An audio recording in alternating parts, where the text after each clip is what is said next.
Lebanon has become a cash economy. It's the result of a 4-year-old financial crisis brought about by decades of mismanagement and corruption. The banking sector is crippled and the country is close to bankruptcy. It's the biggest threat that the government and the country is facing, because it is very, very, very dangerous that the entire economy is a cash economy. All the money is going to the private sector. The solution is only in one place. That is to normalize and finalize the restructuring of the banking system law. The lira and the dollar have always existed side by side in Lebanon's economy. Until 2019, the exchange rate between the two currencies was stable, with $1 equal to 1,500 pounds. The exchange rate changes daily. On this morning, a dollar was worth 21,000 pounds, almost 15 times more than 2 years ago. The dollar rate keeps rising, so supplier prices are rising too. I have to continually adjust my prices. Slow motion. Almost everybody saw it coming. Lebanon's politicians have simply stood by and watched their country slip into the abyss. Lebanon is currently facing one of the worst economic crises in history, plunging its population into poverty and despair. This crisis has been years in the making, characterized by rampant corruption, mismanagement, and political instability. The consequences have been dire, with skyrocketing inflation, a collapsing currency, and a devastated economy. This article aims to shed light on the root causes of Lebanon's crisis, the consequences it has had on its people, and the potential paths towards recovery. A cash economy means big losses. The government loses around 20 to 25% of expected revenues because of corruption, bribery, and tax evasion. All the while, many warn Lebanon is operating outside the international financial system. A history of corruption and political divisions. To understand Lebanon's crisis, we must delve into its history. Following a civil war that lasted for 15 years, 1975 to 1990, Lebanon adopted a sectarian political system that divided power among religious factions. This arrangement was meant to be temporary, but it persisted, leading to widespread corruption and political patronage. Politicians and bankers colluded to enrich themselves, while basic services deteriorated. No, the Lebanese lira, the local currency, is worthless. It has been devaluing over the past 4 years, since the onset of a financial crisis in late 2019. Since then, time and time again, the central bank pumps millions of dollars into the market, hoping to stabilize the exchange rate of the currency.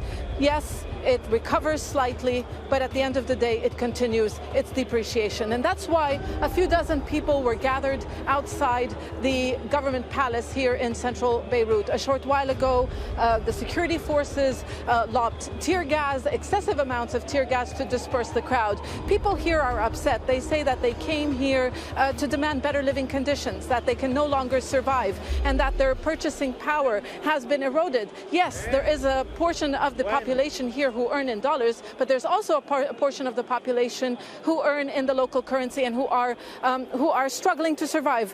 Financial engineering and mounting debt. In an attempt to attract foreign capital, Lebanon's central bank implemented complex financial mechanisms that offered high interest rates to commercial banks.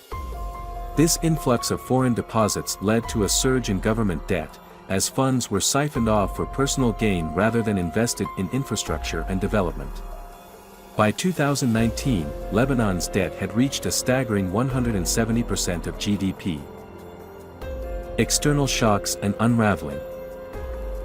Lebanon's crisis was exacerbated by external factors, such as the Syrian conflict and the COVID-19 pandemic. The influx of Syrian refugees strained the country's resources, while the pandemic disrupted global trade and reduced foreign investment. These events exposed the fragile state of Lebanon's economy and led to a loss of confidence among investors and donors.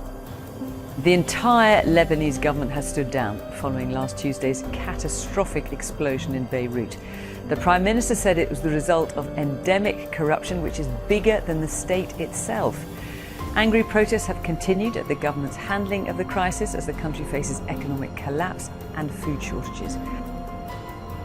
the Beirut explosion and public outcry. In August 2020, a massive explosion in Beirut's port further devastated Lebanon.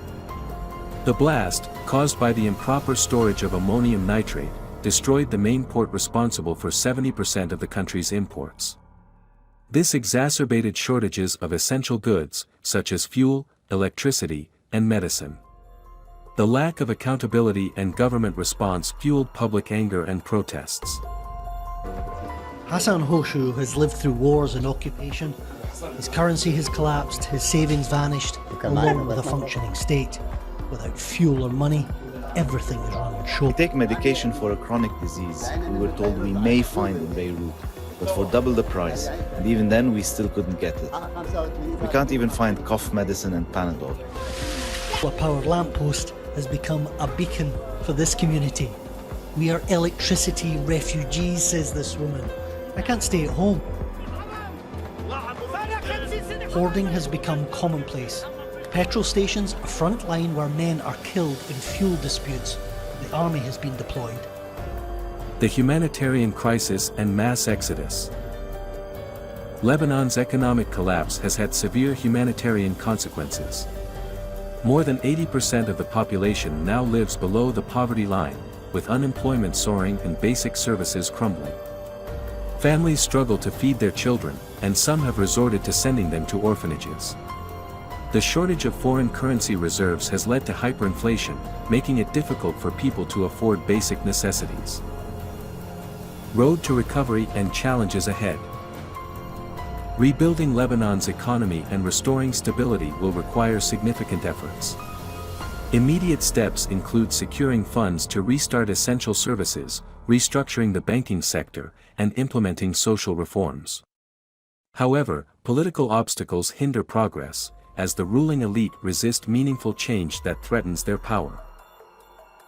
Lebanon's crisis is a tragic tale of economic collapse, political mismanagement, and a disillusioned population. The country faces immense challenges in restoring its economy, rebuilding trust in institutions, and addressing the needs of its people. International assistance, coupled with internal reforms and a commitment to transparency, may pave the way for a brighter future for Lebanon. However, the road to recovery will be long and arduous, requiring the collective efforts of the Lebanese people and the international community.